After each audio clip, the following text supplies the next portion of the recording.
The official report says 6 Special Forces operators died from toxic exposure. The report is wrong on every count except the number 6. The official report says 6 Special Forces operators died from toxic exposure inside Bunker 4 at the Dugway Proving Ground in September of 2004. The report is wrong on every count except the number 6. Captain George Conrad's team wasn't sent to contain a leak. They were sent to reassert control over a facility that had gone silent 40 hours earlier, after a one-line message from inside. Containment breach, non-chemical. Nobody above Conrad's pay grade explained what non-chemical meant. Dr. Aaron Sykes, attached the morning of the operation with a redacted badge and no weapon, told them only that the facility ran a joint biological program and that her job was to assess, not to advise. Conrad had run ODA teams into worse briefed operations before, but never one where the civilian attachment wasn't allowed to say who she reported to. He asked her twice on the flight in. Both times she gave him the same rehearsed sentence about compartmentalized clearance, and both times Solis, strapped in across the aisle, muttered just loud enough to be heard that a woman who memorizes her own cover story that well usually has more to hide than a cover story. Sykes didn't answer him either. She kept her eyes on the tablet in her lap, scrolling data neither Conrad nor his team had been given access to. The desert above the bunker was salt flat stretching white to every horizon, cracked into a mosaic that swallowed sound. Sergeant Pablo Solis breached the outer blast door with a shaped charge that folded steel like paper, and the 5 of them dropped into a stairwell lit only by red emergency strips. Sergeant Daniel Hendrix's sensor tablet lit the corridor ahead in false-color thermal, and it showed nothing. No heat signatures, no survivors, no hostiles, not even residual warmth from bodies. Conrad didn't like a bunker that read as empty when the last transmission had described chaos. Sergeant Gloria de Jesus walked rearguard with her rifle tracking the stairwell behind them, and she said nothing because the smell reaching her, copper and something wetter underneath it, was already telling her more than the sensors were. De Jesus had smelled that exact combination once before, on an assignment 2 years prior that no longer existed on paper, on a night that ended with her entire team ordered into separate rooms and debriefed individually by men who never gave their names. She had spent 2 years convincing herself the smell was a coincidence. A trick memory plays on people who've seen too much blood in too many dark places. Standing in the stairwell, she stopped believing her own excuse. She didn't say anything to Conrad. Not yet. She just kept the rifle up and her eyes moving, cataloging exits the way she always did when a part of her had already decided this wasn't a normal op. They found the control room on sublevel 2, and the first thing wrong with it was the silence of the bodies. For scientists lay at their stations, and Sykes knelt over the nearest one for exactly 4 seconds before standing back up with her face arranged into something professional. Solis crouched beside her and said what she wasn't going to. These weren't claw wounds. Each scientist had taken a single round, close-range 9mm, delivered with the flat efficiency of someone who had done this before and felt nothing about it. Hendrix's sensor grid still read the room as cold, empty, unremarkable. A room with 4 warm bodies bleeding out on the floor registering as nothing at all. Hendrix tapped the tablet twice, then a third time, the gesture of a man who trusted the machine more than the room in front of him. He recalibrated, rebooted the thermal layer, and got the exact same reading back. Ambient temperature, 0 anomalies, nothing recent. He'd spent 6 years being told that his equipment was the one thing in a bad building that couldn't lie to him. He looked at 4 dead men who disagreed, and for the first time since selection, he felt the particular kind of fear that comes from a tool failing silently instead of failing loud. Conrad keyed his radio to command and got static shaped like words, nothing usable. He looked at Sykes and asked her plainly who had been in this room before them. She said the security contractor attached to the program had been rotated out 2 days prior for a schedule change. Conrad had run enough operations to know a lie dressed as a scheduling note when he heard one. Somewhere below them, a door that should have been locked ground open on its own track, the sound traveling up the stairwell like something exhaling. De Jesus turned her rifle toward the stairwell and didn't lower it, because whatever had opened that door hadn't used its hands, and Hendrix's screen, watching the same stairwell, still showed nothing standing there at all. Solis broke the silence first, the way he always did, dropping his voice into something almost casual to keep the rest of the team from hearing how fast his pulse had climbed. He asked Sykes, flat out, what kind of program needed a kill team on the payroll before it needed a cleanup crew. She didn't answer that one either, and her silence told Conrad more than a full brief would have. He gave the hand signal to advance toward sublevel 3, toward the last known location of the facility's security office, and toward whatever had actually happened in Bunker 4 over the last 40 hours that the message containment breach, non-chemical, had never come close to describing. Before they moved, Conrad made Sykes walk him through the chain of command one more time, slower, insisting on names instead of titles. She gave him 2. Both redacted the moment she said them aloud, as if reciting a script she'd been handed rather than a memory she owned. Conrad had interrogated enough people who lied for a living to recognize rehearsed honesty when he heard it. And what unsettled him wasn't that she was hiding something. It was how practiced she was at appearing not to be. He filed it beside the executed scientists and the door that had opened itself, another piece of a picture nobody on his team had been given permission to see whole. They found the security office on sublevel 3, and the footage answered the sensor problem before it answered the murder. The recordings from the last 40 hours showed the corridors clearly, until 11 hours in, when every camera in the facility began reading heat-neutral static in patches that moved like something walking through frame. Hendricks stared at the timestamp overlap between his live tablet and the archived footage and said, quietly, that whatever was doing this wasn't hiding from the cameras. It was blinding them on purpose, the same way it was blinding his handheld right now.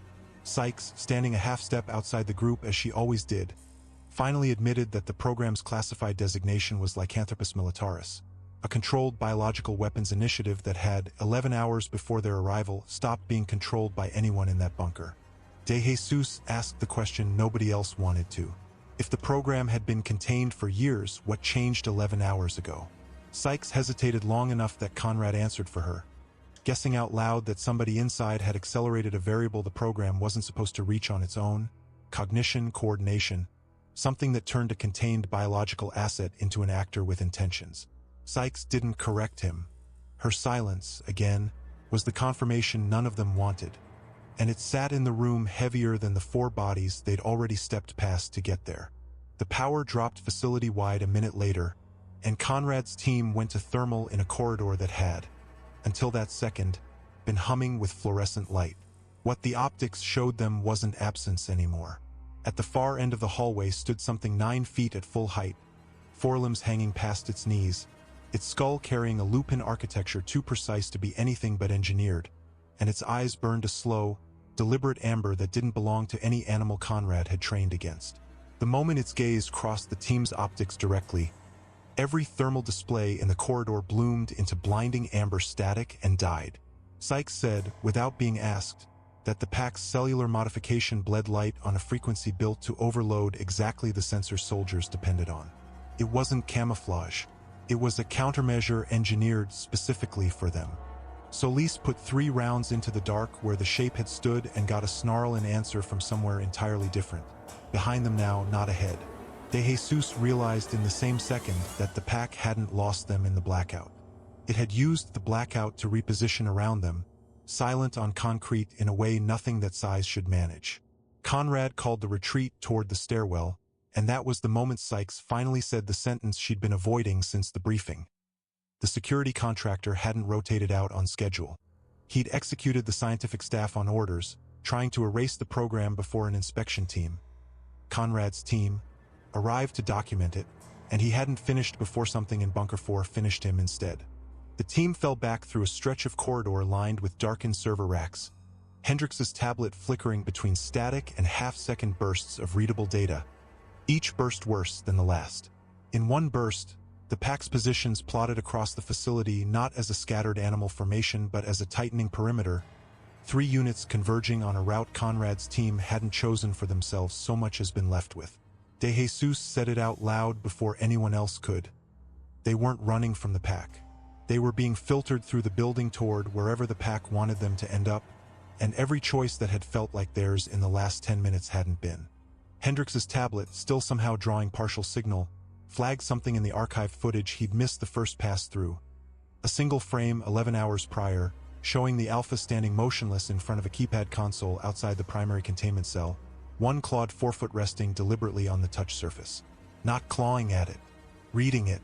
Hendricks had trusted his instruments over his instincts for 6 years of service, and the instrument in his hand was now telling him something his training had no category for.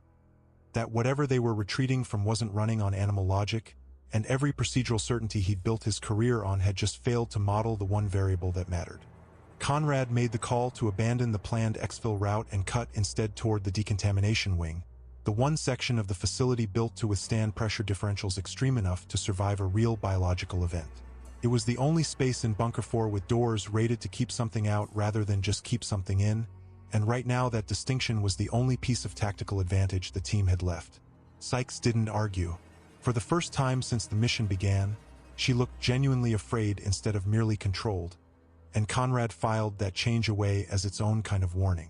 Moving through the last stretch of corridor before the deck and wing, Solis kept close to Hendricks, the two of them falling into an old habit from prior deployments where the demolitions man walked half a pace ahead of anyone whose attention was locked on a screen instead of a doorway.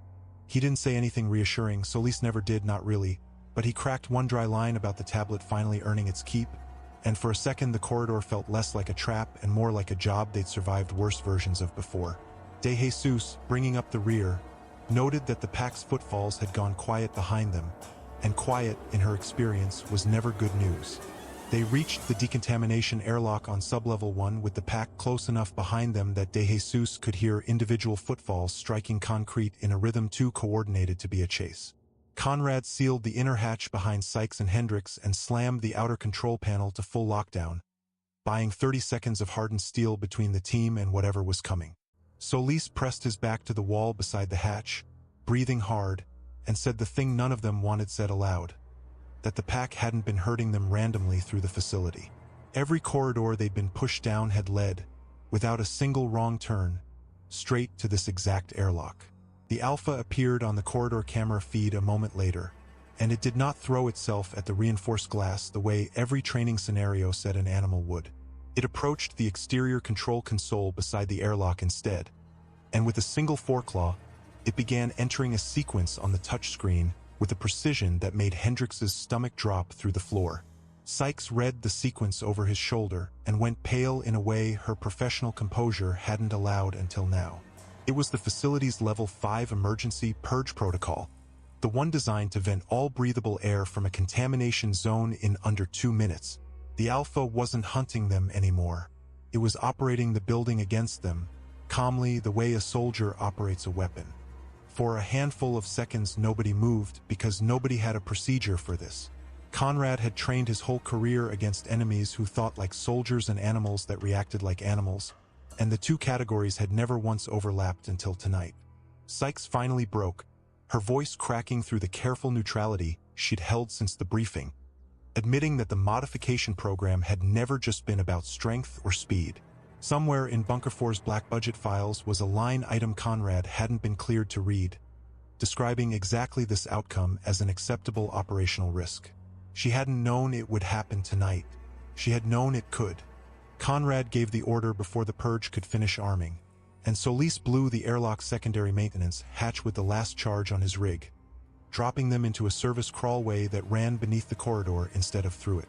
They came up behind the pack's position in the confusion of the blast, and for 90 seconds the fight was close, brutal, and almost entirely instinctive. De Jesus put 2 rounds through a subordinate wolf's shoulder at point-blank range. Solis went hand to claw with a combat knife against something that outweighed him by 300 pounds, and Conrad emptied a magazine into the Alpha's flank and watched it barely slow down. It was Hendricks, of all of them, who ended it, dragging a fuel line from a ruptured generator across the corridor and igniting it with a flare as the pack pursued them through the gap, the resulting flash driving Cinder back long enough for the 4 surviving operators to reach the stairwell. In the seconds after the flash, De Jesus caught something none of the others saw, the Alpha stopping mid-retreat to look directly back at Sykes, not at the armed operators around her, before turning and withdrawing the rest of the pack with it. She would spend the following 2 years unable to explain, even to herself, why that single detail bothered her more than everything else that had happened underground, or why it felt less like a predator marking prey and more like something confirming a face it already recognized. They lost Solis at the base of the stairs, not to the pack directly, but to the collapsing section of ceiling his own earlier charge had weakened. a detail the official report would later fold into structural failure, unrelated to hostile contact. Sykes did not make it out of the bunker at all. Conrad found her radio afterward, alone on the salt flat, its channel still open. What came through it, garbled and searched over for years afterward by 3 separate signals analysts, was not a growl. It was a voice, rough and synthesized through equipment no wolf should have known how to operate, using the team's own encrypted frequency to deliver a single line to whoever was listening on the other end.